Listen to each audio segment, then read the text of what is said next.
Good evening from New York. I'm Chris Hayes. We got some big news today, and just a short time ago, a response from Donald Trump.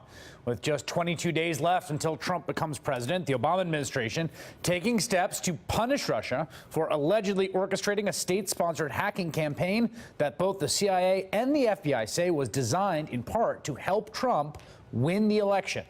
The White House announcing sanctions against 2 Russian spy agencies and 3 companies that allegedly supported the hack, sanctions against 4 high-ranking intelligence officials and 2 suspected hackers who will face a travel ban and have their U.S. assets frozen. The ejection of what the White House called 35 Russian intelligence operatives who've been ordered to leave the U.S. within 72 hours.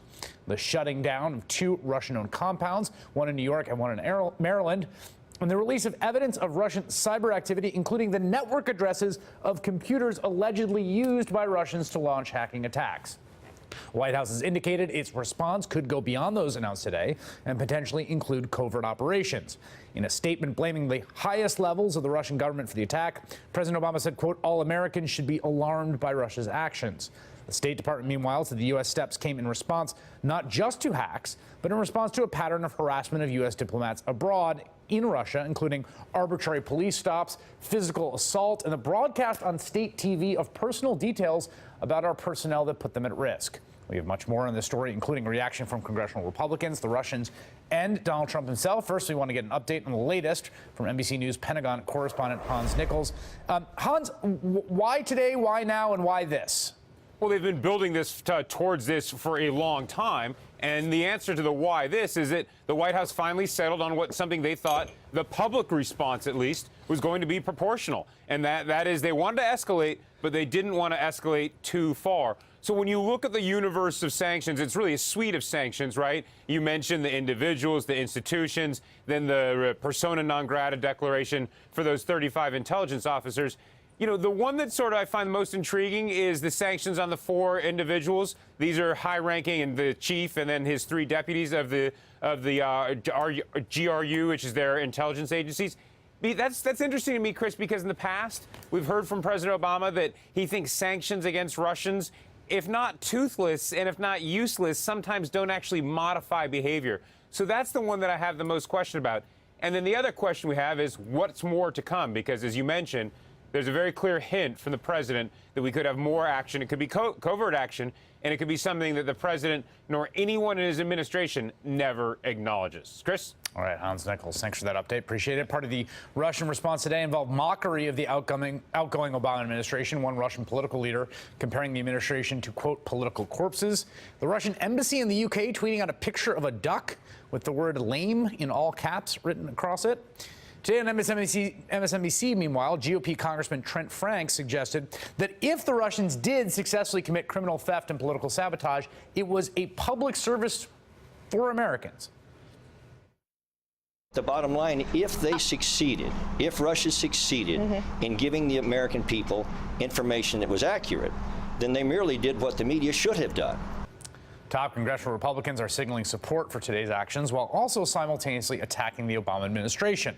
House Speaker Paul Ryan describing today's steps as, quote, overdue. Same word used by Senators John McCain and Lindsey Graham, who also vowed to lead the effort in the new Congress to impose stronger sanctions. Asked about the prospect of sanctions last night during his impromptu press availability standing next to Don King, Trump said this. I think we ought to get on with our lives. I think that computers have complicated lives very greatly. The whole age of computer has made it where nobody knows exactly what's going on. We have speed, we have a lot of other things, but I'm not sure you have the kind of security that you need. The whole age of computer has made it so nobody knows what's going on. That's Trump's exact words. Trump, who has received intelligence briefings on the alleged Russian hacking dating back to August, then followed up today with this statement, quote, "It's time for our country to move on to bigger and better things. Nevertheless, in the interest of our country and its great people, I will meet with leaders of the intelligence community next week in order to be updated on the facts of this situation." Joining me now, Republican strategist Steve Cortes, former advisor to the Trump campaign. Steve, you and the Trump folks do accept or don't accept that this was Russia? You accept the judgment of the intelligence community? Listen, I'm not an intelligence officer. Yes, I would believe they're correct. I think this is what's important, though, Chris. Time and again, the mainstream media has been reporting today, and for weeks for that matter, that the election was hacked. And that is simply not the case. The DNC let me stop you right there. was hacked. Let me stop you right there. I've never said on this program the election was hacked. In fact, we've been quite careful about the wording here. We're looking at two things that happened. The DNC was hacked, and John Podesta, who, of course, campaign chair for Hillary Clinton, criminal intrusion and what appears to be political sabotage with the intended effect of hurting Hillary Clinton and helping Donald Trump. That's different from saying it's definitive in the outcome. But my question is, does the Trump world accept that that is what happened? Listen, that's what's been reported. I don't know. I'm not an intelligence officer. Right now, I think that's what the facts. Here's what I do know. Wait, finish that sentence right now. Finish that sentence right now. I think that's what the facts. That's what the facts relay. The intelligence agencies of the United States will clearly come, I believe, eventually to the correct conclusions. What is important, I think, though, is that our election, and this is what's important, and this today, I think, was a highly politicized move, if for no other reason than just its timing alone. This was a politicized move because what's going on, Chris, and I think it's just dishonest to say otherwise. What's going on is there is a move to try to delegitimize, to make illegitimate the victory of Donald Trump electorally. Sure, but here's the issue. You say the timing is suspect. When would the timing not be suspect? Because if the president of the United States had done this before the election, you, Reince Priebus, Steve Bannon, Kellyanne Conway, Donald Trump himself, Mike Pence, and everyone would be screaming bloody murder that the president of the United States, in a rank partisan move, had messed with the election by announcing this before the election. In fact, fellow Republicans saying this is overdue would probably have been saying the same thing. Isn't that true? Well, listen, also, when you say fellow Republicans, let's be honest about who's saying that. It's primarily John McCain and Lindsey Graham, who have never been friends of the Donald Trump campaign. Paul Ryan, let's be clear. But answer that question. If the timing here is political, the only other option would have been do it before the election, which would have been seen as more political. Don't you agree? I don't. I think you don't think if the president, the sitting president, announced sanctions on Russia and said definitively the intelligence community all agreed they were trying to get Donald Trump elected, that would not be a more political move? Hold on. Guessing motive is not what our intelligence agencies do. They can say that, yes, perhaps they can say that the DNC was hacked. First of all, Podesta was not hacked. He gave into a phishing scheme, which, by the way, was as juvenile as the emails that we all receive about a Nigerian prince. You think it was his fault? Yes, you believe who falls for that? It is the fault what kind of a senile grandfather falls for that sort of a juvenile phishing scheme? You believe John Podesta is a senile grandfather because he was the victim of a phishing attack? Yes, but here's the more important point too. What we keep talking about is I don't know who did the hacking of the DNC. Podesta was not hacked; he fell for a scheme. The DNC was hacked. That is clear. Who did it? I don't know. What we do know, though, is what was revealed by the hack, and what was revealed was a Democratic Party that was corrupt to its core, particularly when it involved their primary and Bernie Sanders. And the more the American people learned about the Democratic Party and the more they learned about Hillary Clinton, the less they liked and trusted them. And it's one of the reasons we won. That's right. I don't think that's borne out by the data, but let's just talk for a minute about this idea that this was John Podesta's fault. It does appear to have been a phishing link. Criminal statutes on hacking do include that kind of behavior, right? So if you, under false pretenses, get someone's account through a phishing link, that is a criminal violation, just to be clear on what the law says hacking is.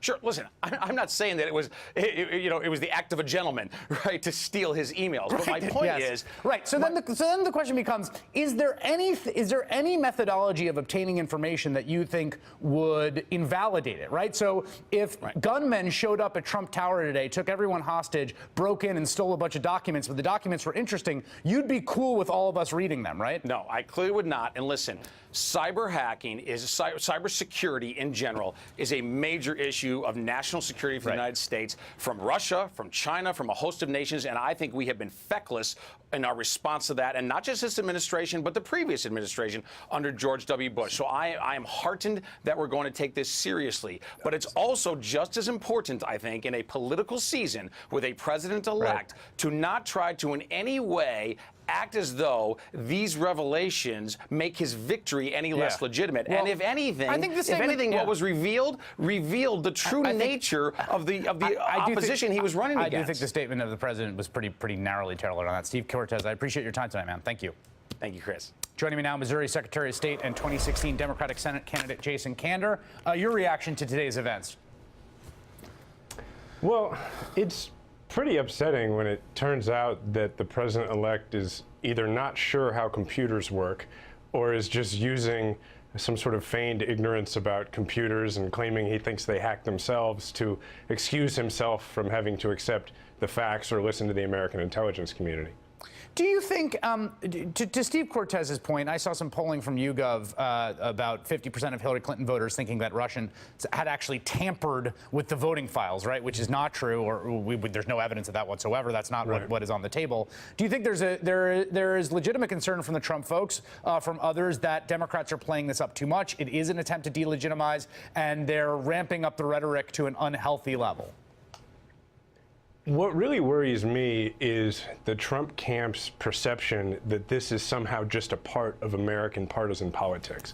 And we used to have this saying that we used all the time in this country, which was politics stops at the water's edge. And the reason that we did that is because we're one American family, and we have arguments amongst one another about what direction we should go.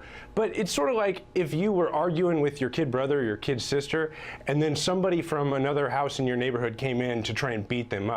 You would stand up and you would protect them, and you would protect your house. That's how it really works in this country, is that we have arguments with one another, but if somebody tries to come in and go after one of us, we all stand up and we protect this country. And that's what I want President Trump to do in 22 days, is stand up and protect the country. Don't just worry about protecting his own insecurities. You've served in the armed forces yourself, and I imagine have had occasion in that capacity to make use of intelligence that comes from DIA or other intelligence offices. Are you personally convinced, satisfied that this consensus is accurate, particularly as someone like myself, of the generation that came of age in the era of the Iraq War, a kind of scarring experience with regards to the credibility of intelligence? There's absolutely no reason to reach any conclusion other than this is exactly what happened. When you have every intelligence agency saying this, it's not really a very similar situation to after 9/11 in the sense that there's not this great deal of pressure. There wasn't this event like 9/11 that's pressuring the intelligence community to come to a decision of any kind. But, you know, you asked about my experience with it.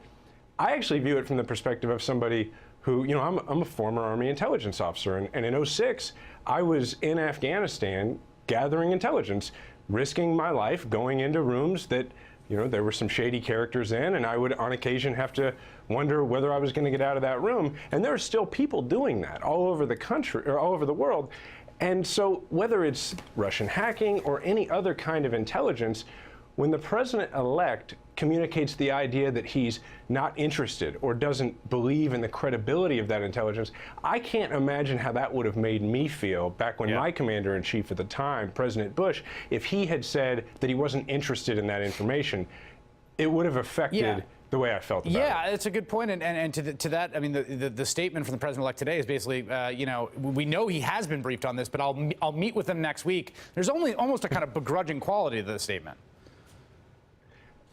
It's really concerning. These folks are about to work for him in 22 days. And what I'm worried about is a president who is only interested in hearing from the intelligence community when they give him information that confirms what he already thought. Right. And I'm not worried about that as a Democrat I'm worried about that as somebody who lives in the United States of America and has a family. And I'm counting on this next president, just like we've counted on this one, to protect me and protect my family. We are all counting on him to do that. And when he would rather pretend that he thinks computers hack themselves, you know, he has a big leadership test coming up, and that is this. He is about to have to decide whether or not he is going to put himself first or put the safety of the country first. And in order to put the safety of the country first, he's got to trust the U.S. intelligence community at least more than he does what he already had in mind himself. Jason Kander, thanks for your time tonight. I appreciate it.